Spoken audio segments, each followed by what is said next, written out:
वंदे मातरम, जय भारत। भाई राजीव दीक्षित अमर रहे। दुर्भाग्य इस देश का देखिए, जो राष्ट्र पूरे दुनिया को धर्म की शिक्षा देता था, धर्म का मार्ग क्या है वो हर एक विश्व के लोग जब भी उनको धर्म से संबंधित शिक्षा की आवश्यकता होती थी तो वो भारत आते थे।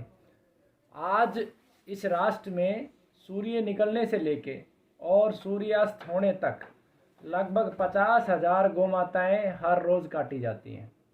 और उस गौ माता को काटा जाता है जो मनुष्य को जीवन देती है। जीवन ही नहीं, ऐसी ऐसी भयंकर बीमारियां, कैंसर है, शुगर है, जोड़ों का दर्द है, हार्ट है, उनको ठीक करती है। खैर, मैं ज़्यादा समय नहीं लूँगा। मेरे सामने एक केस है प्रोस्टेट कैंसर के। मुरादाबाद से ये है, मुरादनगर से ये है। मैं चाहूँगा कि ये एक बार समाज को एक संदेश भी दे कि जिस कैंसर को ठीक करने के लिए 25 लाख, 30 लाख, 40 लाख रुपए लग जाते हैं रोगी के, और बहुत बार ऐसा होता है कि रोगी नहीं भी बच पाता। ज़रूरी नहीं है कि हम भी सभी रोगियों को बचा लें, लेकिन सामान्य सी लागत में 10, 15, 20, 30, 40, 50,000 रुपये की लागत में रोगी का जीवन भी बच जाता है उसी गौ माता के माध्यम से। तो सबसे पहले मैं रोगी से मिलवाऊंगा। आपका शुभ नाम? अमन कुमार। अमन कुमार है। आपको कहाँ पे कैंसर था? प्रोस्टेट में। प्रोस्टेट कैंसर था। तो उस समय पीएसए का लेवल क्या था? 21 पीएसए का लेवल था इनका। कैंसर का, प्रोस्टेट कैंसर में एक मुख्य टेस्ट होता है। और आज कितना समय हो गया आपको दवा लेते हुए? थोड़ा सा जोर से बोलना। 2 महीने। 2 महीने इनको दवा लेते होंगे। और आज इनका पीएसए ये देखिए, सभी मैं एलोपैथी के चिकित्सकों से भी निवेदन करता हूं कि इसको एक बार आप चेक करें। पीछे डॉक्टर मनोज मित्तल जी हैं, एमबीबीएस एमडी डॉक्टर हैं, और उन्होंने गौमूत्र का सेवन कर लिया था तो पूरे मीडिया ने हंगामा मचा दिया था कि अंधकार में समाज को लेके जा रहे हैं। अब मैं कहता हूं कि 21 से मात्र 0.23, आप ये अच्छे से देखिए, 0.023 पीएसए इनका है 21 से, वो भी 2 महीने में गौ माता के गौमूत्र और प्रकृति माँ के आशीर्वाद से। फिर भी आप शांति से बैठे हो। मैं बार बार कहता हूँ, गौ माता विषय नहीं है। गौ माता विषय हिंदू, मुस्लिम, सिख, ईसाई का नहीं है। गौ माता विषय है जीवन का, और जीवन की आवश्यकता इस सृष्टि में जितने भी जीव हैं, प्रत्येक जीव को उसकी आवश्यकता है। ये एक दूसरी रिपोर्ट भी है, इसकी रेंज होनी चाहिए 56, इनकी 28 है।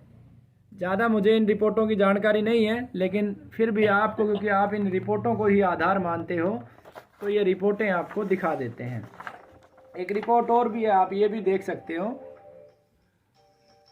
तो आप निर्णय लीजिए, ये ना सोचिए कि आप हिंदू हैं या मुस्लिम हैं या सिख हैं या ईसाई हैं। आप निर्णय लीजिए कि आपको अच्छा जीवन चाहिए या फिर मृत्यु चाहिए। क्योंकि अगर ये गौ माता बचेगी, ये प्रकृति माँ बचेगी, तो जीवन बचेगा, अन्यथा नहीं। आप एक बार अपना पूरा पता बता दें।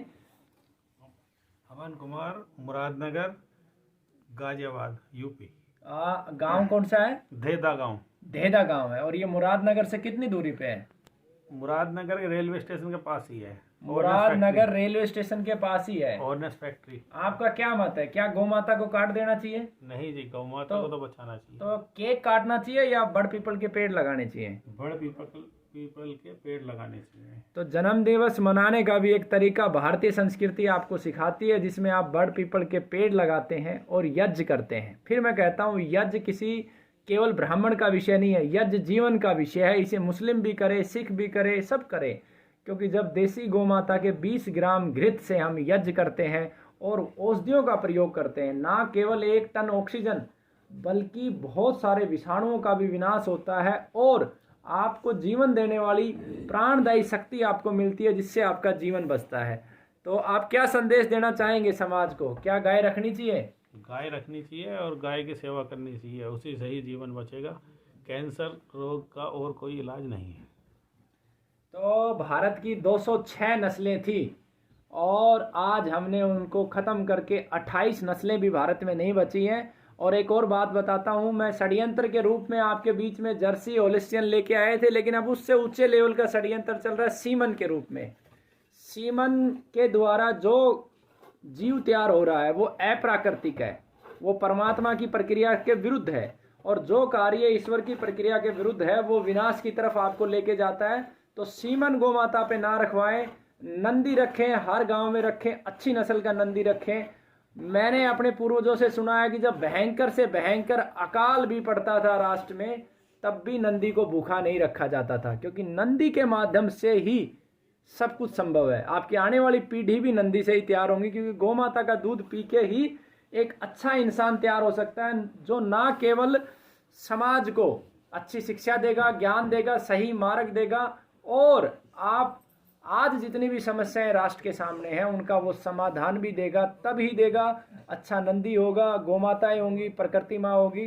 तो बहुत बहुत धन्यवाद। वंदे मातरम। जय भारत। भाई राजीव दीक्षित अमर रहें।